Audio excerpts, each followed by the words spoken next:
Kule Norway walianza benki ya mbegu duniani. Ghala moja kubwa lina benki ya mbegu zote duniani, zile mbegu za asili. Yaani mzungu amekusanya mbegu za asili za duniani zote za chakula, akaziweka benki. Benki hiyo inaweza kukaa hata miaka 300.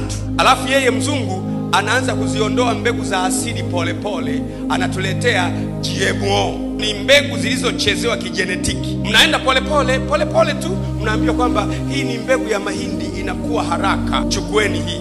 Mnachukua hiyo, ukiipanda si unavuna haraka, mahindi yake huwezi kuyapanda tena, inabidi ukanunue tena. Kwa hiyo baada ya muda zile mbegu za kupanda, alafu mama zetu walikuwa wanapanda, wanaweka juu ya moshi, alafu muda ukifika wanapanda tena, zinaisha, zinabaki, unaenda kununua, unapanda. Yakiota yale ni kula tu, huwezi kupanda tena, hayaoti. Unafika wakati dunia yote inakuwa watumwa wa mbegu. Ukifanikiwa kumlisha mtu, unaweza kumfanya vyovyote unavyotaka. Sayansi ilipofikia sasa hivi, unaweza kucontrol anavyowaza mtu, azae au asizae, awe na akili au hana akili, atembee amepinda hivi au amenyoka kwenye chakula. Genetic modified food. Unashangaa siku hizi tuna mbegu ya matikiti maji makubwa kama kichwa cha mtu.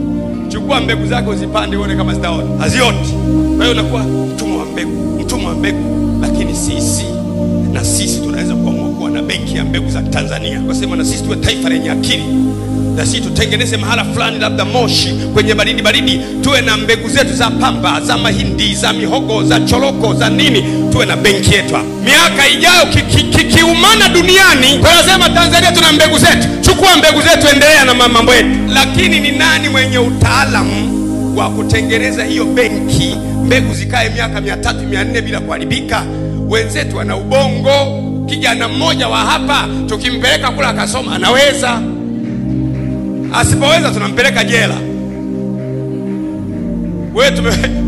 Wewe tumekupeleka kusoma, tumewapeleka 10, alafu mnarudi mnatuambia kwamba mlikuwa mnakula chocolate Switzerland. Nenda jela. Ukitaka kujenga nchi, unaacha kucheka na watu. Ukicheka na watu hutajenga nchi.